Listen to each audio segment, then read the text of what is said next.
Hello everyone, welcome to my YouTube channel biology study. I am Meena Chaudhary. हमारा chapter चल रहा था एनवायरमेंटल इश्यूज, जिसके अंदर हमने लगभग 8 पार्ट्स कंप्लीट कर लिए हैं। लास्ट वीडियो में हमने देखा था एग्रोकेमिकल्स यानी कि ऑर्गेनिक फार्मिंग के बारे में एंड रेडियो एक्टिव वेस्टेज के बारे में। आज हम स्टार्ट करेंगे green house effect and global warming. ठीक है, तो ये टर्म हमने बहुत बार सुन चुकी हैं। ग्रीन हाउस इफेक्ट क्या होता है, ग्लोबल वार्मिंग क्या होती है, तो इन्हीं को आज हम पढ़ने वाले हैं डिटेल में। ठीक है, the term greenhouse effect has been derived from a phenomenon that occurs in a greenhouse. तो ये जो टर्म है ये कहाँ से आई, एक फिनोमिना से आई है जो कि होता है ग्रीन हाउस के अंदर। ठीक है, तो ग्रीन हाउस क्या होता है, जैसे कि ये खेत होते हैं, फार्म्स होते हैं। ठीक है, यहाँ पे क्या बनाते हैं, ग्रीन हाउस बना देते हैं ग्लासेस का। जो फार्मर्स होते हैं वो एक ग्रीन हाउस बनाते हैं। ये ज़्यादातर बनाते हैं सर्दियों में। ठीक है, क्योंकि इसमें हीट क्या हो जाती है, ट्रैप हो जाती है, इसलिए सर्दियों में क्या होता है, इसको बनाया जाता है ताकि क्या होता है कि जो प्लांट्स हैं जो समर्स में ग्रो होते हैं ना, वो उनको भी ग्रो किया जा सके सर्दियों में, इसीलिए इनको बनाया जाता है खेतों में, फार्म्स में। Have you ever seen a green house? क्या आपने ग्रीन हाउस कभी देखा है? It look like a small glass house. ये कैसा दिखता है, स्मॉल ग्लास हाउस जैसा। And is use for growing plant specially during winters. और इसलिए इसको यूज किया जाता है कौन से प्लांट्स ग्रो करने के लिए, जो कि समर्स में ग्रो किए जाते हैं ना, उन प्लांट्स को विंटर में ग्रो करना किसके अंदर, इन ग्रीन हाउस के अंदर। ठीक है, in a greenhouse, the glass panel lets the light in but does not allow heat to escape. ये जो ग्रीन हाउस होता है ये किसका बना होता है, ग्लास का। ठीक है, तो ये जो ग्लास होते हैं इसमें क्या होता है, जैसे सन है, सन से क्या होता है, जो सनलाइट आ रही है उसके साथ साथ हीट आ रही है। तो हीट जब इसके अंदर चली जाती है, इस ग्रीन हाउस के अंदर, ग्लासेस के अंदर आ जाती है, तो उसके बाद ये जो लाइट है, हीट है, वो यहाँ पे ट्रैप हो जाती है, फिर यहाँ से वो बाहर नहीं जा पाती। ठीक है, Therefore, the green house warms up. इससे क्या होगा, ये जो ग्रीन हाउस है वो कैसा हो जाएगा, गर्म हो जाएगा। Very much like a inside car that has been park in sun for a few hours. उसी तरह जैसे हम क्या करते हैं, अब आप लोग कभी गाड़ी वगैरह में गए होंगे, तो जो कार है उसको आप क्या पार्क कर दोगे ऐसी जगह पे, यहाँ पे डायरेक्ट धूप आ रही है, तो अब वहाँ पे क्या होता है, जो कार है उसके अंदर का जो एरिया है, जो अंदर है, वहाँ पे क्या हो जाती है, गर्मी हो जाती है बहुत।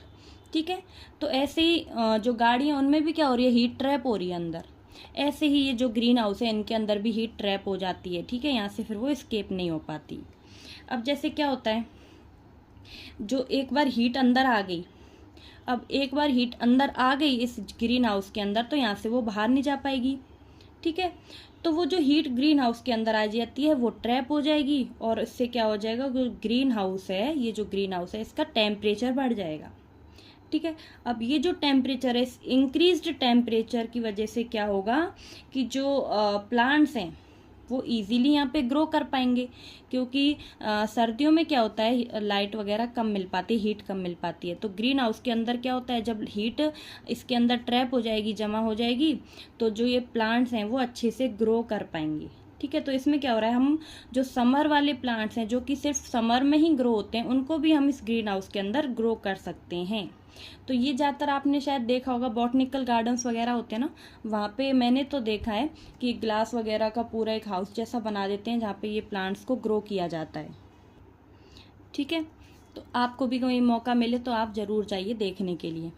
तो यहाँ पे हमने देखा ग्रीन हाउस क्या होता है। ठीक है, the greenhouse effect is a naturally occurring phenomenon that is responsible for heating of earth surface and atmosphere.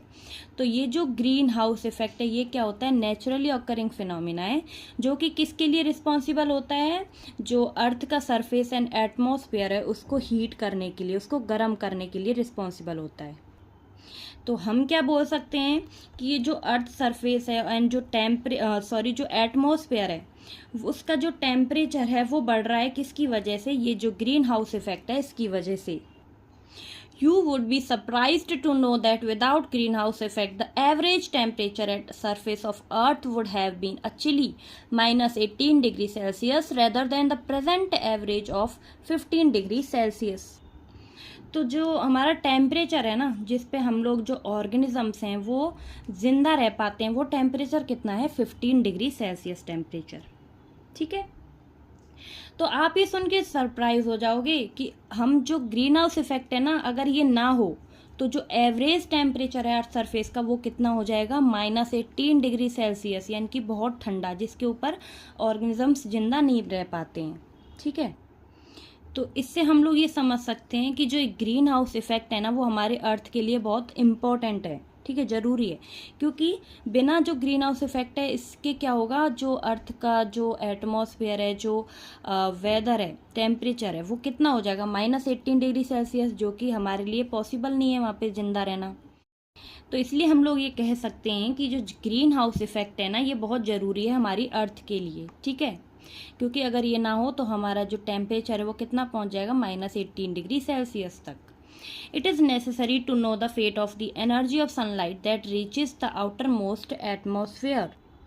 तो हमें ये समझने के लिए कि जो सनलाइट आ रही है सन से हमारे अर्थ पर एटमॉस्फेयर में, वो कैसे हैं, वो ये हम समझेंगे फिगर 16.6 में, जिसमें क्या दिया हुआ है, sunlight energy at the outer most atmosphere. ठीक है। तो ये क्या है, सन। तो ये जो सन है इससे क्या आ रही हैं, सोलर रेडिएशंस आ रही हैं। ठीक है। अब ये जो सोलर रेडिएशंस हैं ये अपने साथ लेके आती हैं लाइट प्लस हीट। ठीक है, लाइट और हीट अपने साथ लेके आती हैं अर्थ सरफेस पे। तो ये क्या है, अर्थ सरफेस, यहाँ पे क्या आ गई, लाइट और हीट आ गई। उसके बाद क्या होगी, जो ये अर्थ है वो कुछ जो हीट है उसको तो एब्जॉर्व कर लेगी, लेकिन बाकी जो हीट है उसको वापस से एमिट कर देगी, री एमिट कर देगी। यहाँ से क्या होगी, कुछ जो हीट है वो री एमिट हो गई। ठीक है, री रेडिएट हो गई। तो जो अर्थ सरफेस ने कुछ जो लाइट एंड हीट थी वो एब्जॉर्व कर ली, उससे क्या हुआ, ये जो अर्थ सरफेस है वो थोड़ा वार्म हो गया, और बाकी की जो लाइट एंड हीट थी वो उसने वापस से री एमिट कर दी, यानी कि वापस जो आउटर एटमॉस्फेयर है उसमें भेज दी। तो यहाँ से जो उसने हीट री एमिट की है वो किस फॉर्म में की है, इंफ्रारेड फॉर्म में। ठीक है, इंफ्रारेड फॉर्म में। तो फिर ये जो हीट थी जो री एमिट की है अर्थ सरफेस ने, वो कहाँ पे चली जाएगी, आउटर स्पेस में, यानी कि आउटर एटमॉस्फेयर में चली जाएगी। लेकिन ये जो हीट जाएगी ये कहाँ पे, बहुत कम अमाउंट में जाएगी। ठीक है, ज़्यादातर जो हीट लाइट है वो तो अर्थ सरफेस ने एब्जॉर्व कर ली है, लेकिन बहुत कम अमाउंट में जो है वो वापस से भेज दी है, री एमिट कर दी है। अब जो ये हीट इसने री एमिट की है अर्थ सरफेस ने, उसको ये जो ग्रीन हाउस गैसेस है ना वो ट्रैप कर लेंगी। ठीक है, तो ये जो ग्रीन हाउस गैस है इनको क्या कर लेंगी, ये जो हीट है इसको एब्जॉर्व कर लेंगी, और जो आउटर स्पेस है वहाँ पे इसको नहीं जाने देंगी। ठीक है, फिर उससे क्या होगा, जब ये इन जो हीट है इसको आउटर स्पेस में नहीं जाने देंगी, एब्जॉर्व कर लेंगी, तो इससे जो अर्थ सरफेस है वो गर्म हो जाएगा, वार्म हो जाएगा। ठीक है, अब ये क्या होगी, ये जो साइकिल है ये बार बार चलती है। सन से जो लाइट हीट है वो अर्थ पे आई, अर्थ सरफेस ने एब्जॉर्व की और थोड़ी बहुत उसने वापस भेज दी आउटर स्पेस में, लेकिन जो ग्रीन हाउस गैसेस थी इन्होंने इसको एब्जॉर्व कर लिया इस हीट को, और वापस से जो अर्थ का सरफेस है वो वार्म हो जाता है, गर्म हो जाता है। ठीक है, यहाँ पे दिया हुआ है, green house gases absorb long infrared radiations from the earth. ठीक है, ये जो ग्रीन हाउस गैसेस हैं ये क्या कर लेती हैं, ये जो इंफ्रारेड फॉर्म में जो रेडिएशंस निकली हैं इनको ट्रैप कर लेंगी, एब्जॉर्व कर लेंगी, and emit it again toward the earth. उसके बाद दोबारा इसको अर्थ के पास एमिट कर देंगी, and the cycle continuous till the earth surface has no long wave radiation to emit. और ये जो साइकिल है वो कंटिन्यूअसली चलती रहती है, जिससे क्या होगा, अर्थ का सरफेस गर्म होता जाएगा। तो अब हम इसको यहाँ पे समझ लेते हैं। Clouds and gases reflect about 1/4 of the incoming solar radiations। ठीक है, तो क्लाउड और जो गैसेस हैं उन्होंने क्या किया, जो सोलर रेडिएशन थी उनका जो 1/4 है वो तो एब्जॉर्व कर लिया, and absorb some of it, almost half of the incoming radiations falls on the earth surface heating it. कुछ तो एब्जॉर्व कर लिया और कुछ कहाँ पे दे दिया, जो अर्थ सरफेस है वहाँ पे, जिससे क्या हो गया, अर्थ सरफेस हीट हो गया, गर्म हो गया। While a small proportion is reflected back, और जो कम अमाउंट है वो किसने क्या कर दिया, जो अर्थ सरफेस है उसने रिफ्लेक्ट कर दिया, यानी कि री एमिट कर दिया आउटर एटमॉस्फेयर में। अर्थ सरफेस री emit heat in the form of infrared radiation. तो ये जो अर्थ सरफेस है इसने कैसे जो हीट है उसको री एमिट किया, किसकी फॉर्म में, इंफ्रारेड रेडिएशंस की फॉर्म में। But part of this does not escape into a space as atmosphere gases. लेकिन जो ग्रीन हाउस गैसेस एटमॉस्फेयर में प्रेजेंट हैं, उन्होंने क्या कर लिया, इस जो हीट है, जो इंफ्रारेड रेडिएशन है, इनको आउटर स्पेस में नहीं जाने दिया, एब्जॉर्व कर लिया। तो ये कौन कौन सी होती हैं ग्रीन हाउस गैसेज, जैसे carbon dioxide and methane absorb major fraction of it, ये क्या करती हैं, ज़्यादातर जो अमाउंट है इनका एब्जॉर्व कर लेती हैं। And the molecules of these gases radiate heat energy, और जो मॉलिक्यूल्स हैं ये किसके फॉर्म में आ जाते हैं, फिर अर्थ के हीट की फॉर्म में, ठीक है। And a major part of which again comes to the earth surface, और उसके बाद ज़्यादातर पार्ट जो है अर्थ सरफेस पे दोबारा आ जाता है, दस हीटिंग इट वंस अगेन, उसके बाद फिर से क्या होता है, जो अर्थ सरफेस है वो हीट हो जाता है। And this cycle is repeated many times, और ये जो साइकिल है वो बार बार बहुत टाइम्स रिपीट होती रहती है, ठीक है। तो वही है जो कि अभी मैंने डायग्राम से समझाया था कि जो सन से सोलर रेडिएशंस आई, उसमें क्या आई, लाइट एंड हीट जो अर्थ सरफेस ने एब्जॉर्व की, लेकिन थोड़ा सा जो पार्ट था वो उसने वापस री एमिट कर दिया।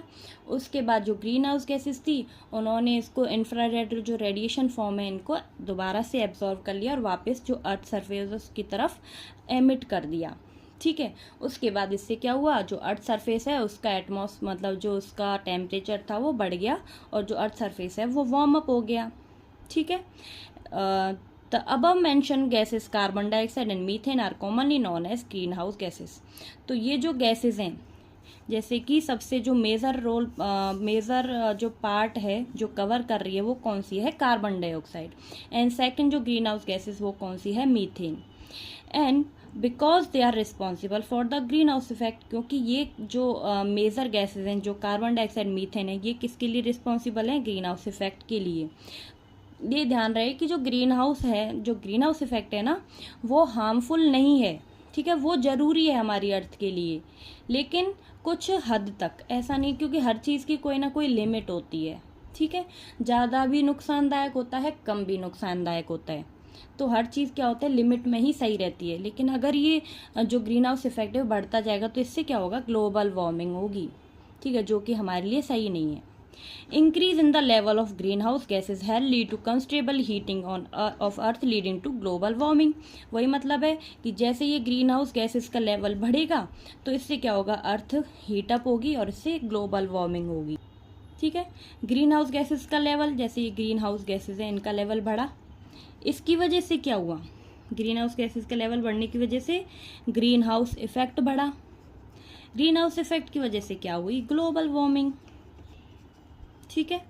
And during the past centuries the temperature of earth has increased by 0.6 degree Celsius. और जो टेम्परेचर है, कुछ जो सेंचुरीज हैं उनमें क्या हुआ है, टेम्परेचर अर्थ का बढ़ा है, कितना, 0.6 degree Celsius. Most of it during the last 3 decades, ठीक है, यानी कि पिछले 3 दशकों में जो टेम्परेचर है अर्थ का वो कितना बढ़ गया है, 0.6 degree Celsius. Scientist believe that this rise in temperature is leading to deleterious changes in the environment and resulting in odd climatic changes, example El Nino effect, this leading to increased melting of polar ice caps as well as of other places like Himalaya snow caps. तो scientist क्या believe करते हैं कि जो अगर temperature है हमारी अर्थ का वो ऐसे ही बढ़ता रहा तो इससे जो बहुत से डिलीरिएशन, मतलब बहुत से खतरनाक चेंजेस होंगे हमारे एनवायरनमेंट में। तो यहाँ पे क्या होंगे, कुछ और क्लाइमेटिक चेंजेस होंगे। और क्लाइमेटिक चेंजेस का क्या मतलब है कि जैसे सर्दी आई तो बहुत ज़्यादा सर्दी आएंगी, गर्मी आई बहुत ज़्यादा गर्मी आएंगी।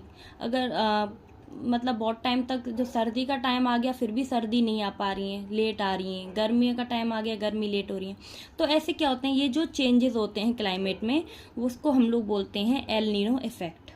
एल नीनो इफेक्ट को हम लोग कैसे बोल सकते हैं कि जो हमारा इन्वायरमेंट है उसमें क्या हो रहे हैं, चेंजेस हो रहे हैं, उसको हम बोलते हैं एल नीनो इफेक्ट। जैसे क्या हो रहा है कि जो सी लेवल है वो बढ़ रहा है। सी लेवल किस लिए बढ़ रहा है, क्योंकि क्या हो रहा है कि जो आइस है, जो हमारे हिमालयाज पे आइस है, पोलर रीजन में जो आइस है ना वो पिघल रही है इस ग्लोबल वार्मिंग की वजह से। उसके पिघलने की वजह से क्या होगा, ओशियंस में जो वाटर का लेवल होगा वो बढ़ेगा, ठीक है। उसकी वजह से जो कोस्टल एरिया है ना, जो किनारों पे रहने वाले जो लैंड एरियाज हैं वो क्या हो जाएंगे, डूब जाएंगे, सबमर्ज्ड हो जाएंगे, ठीक है। तो इससे क्या ये बहुत मतलब ज़्यादा प्रभाव पड़ेगा ग्लोबल वार्मिंग से। इससे क्या होगा, कोस्टल जो एरिया हैं वो डूब जाएंगे, ठीक है, क्योंकि बर्फ़ पिघल रही है ग्लोबल वार्मिंग की वजह से। तो इसी को बोलते हैं एल नीनो इफेक्ट, ठीक है। Over many years this will result in a rise in sea level that can submerge many coastal area. वही मतलब है कि जो सी लेवल है वो क्या हो रहा है, बढ़ेगा, जिसकी वजह से जो कोस्टल एरियाज, जो आसपास के जो लैंड एरियाज हैं वो डूब जाएंगे। And the total spectrum of changes that global warming can bring about is subject that is still under active research. And जो ये टॉपिक है ग्लोबल वार्मिंग, ये क्या है, एक्टिव रिसर्च में है, यानी कि इस पे जो रिसर्च है वो अभी कॉन्स्टेंटली चल रही है कि इनको कैसे रोका जा सकता है। And how can we control global warming, कि हम जो ग्लोबल वार्मिंग है उसको कैसे कंट्रोल कर सकते हैं, कैसे रोक सकते हैं। The measure include cutting down use of fossil fuels, improving efficiency of energy usage. तो ये क्या है क्वेश्चन, कि हम ग्लोबल वार्मिंग को कैसे कंट्रोल कर सकते हैं। तो कैसे कर सकते हैं, जो फॉसल फ्यूल्स हैं उनका जो यूज़ है वो कम किया जाए, ठीक है। Improving efficiency of energy usage, जो एनर्जी यूज़ करने की एफिशिएंसी है उसको इम्प्रूव किया जाए ताकि उससे अदर कोई हार्म ना हो, ठीक है, एफिशिएंटली उसको यूज़ किया जाए। रिड्यूसिंग डिफॉरेस्टेशन, प्लांट वगैरह की जो कटिंग है उसको रोका जा सके, डिफॉरेस्टेशन को रोका जा सके। एंड प्लांटिंग ट्रीज, जो ट्रीज़ हैं वो उगाए जाएं ज़्यादा से ज़्यादा। And slowing down the growth of human population, and जो ह्यूमन पॉपुलेशन की रेट आजकल क्या हो रहा है, बहुत तेज़ी से बढ़ रही है ना, उसको कम किया जाए, ठीक है, जो ह्यूमंस की पॉपुलेशन है उसको कम किया जाए। And international initiatives are also being taken to reduce the emission of greenhouse gases into the atmosphere. और कुछ इंटरनेशनल इनिशिएटिव लिया जाए पूरा अंतर्राष्ट्रीय लेवल पे इसको रोकने के लिए, इसको कम करने के लिए, ग्रीन हाउस गैस को कुछ जो प्रोसीजर्स हैं वो किए जाएं ताकि ये जो ग्रीन हाउस गैसेज हैं इनको कंट्रोल किया जाए, इनका जो एमिशन है वो कम किया जाए, ठीक है। जैसे कार्बन डाइऑक्साइड, मीथेन वगैरह, इनको क्या है, कम एमिट किया जाए हमारे एटमॉस्फेयर में। ऐसे कुछ जो इनिशिएटिव हैं वो लिए जाएं इंटरनेशनल लेवल पर, ठीक है। तो हम ओवरऑल समझे कि जो ग्रीन हाउस इफेक्ट है वो क्या होता है, कि जो अर्थ है उसका टेम्परेचर बढ़ना शुरू हो जाता है, उसको हम लोग बोलते हैं ग्रीन हाउस इफेक्ट, ठीक है। लेकिन ये क्या होता है, अच्छा होता है, हमारी जो अर्थ सरफेस है उसके लिए अच्छा है, क्योंकि जो ग्रीन हाउस इफेक्ट है अगर वो हमारे अर्थ पे नहीं होगा तो हमारा जो टेम्परेचर अर्थ का वो कितना पहुंच जाएगा, -18 डिग्री सेल्सियस, जहाँ पे कि कोई लिविंग ऑर्गेनिम्स नहीं ग्रो कर पाएगा, नहीं रह पाएगा, ठीक है। तो लेकिन इसका क्या है, आजकल जो अमाउंट है, वो जो कंसंट्रेशन है, जो लेवल है वो बढ़ता जा रहा है इन ग्रीन हाउस गैसेस का। इसकी वजह से क्या हो रहा है, हमारी जो ग्लोबल वार्मिंग है वो हो रही है, यानी कि हमारी अर्थ गर्म हो रही है, वार्म हो रही है, ठीक है। तो आई होप कि आपको समझ आया होगा। अगर आपको मेरी वीडियो अच्छी लगी तो प्लीज़ चैनल को लाइक, शेयर एंड सब्सक्राइब करें। Ozone depletion in the stratosphere, ये हम नेक्स्ट वीडियो में करेंगे। तो आज के लिए इतना ही, मिलते हैं नेक्स्ट वीडियो में, तब तक के लिए bye bye, take care, thank you.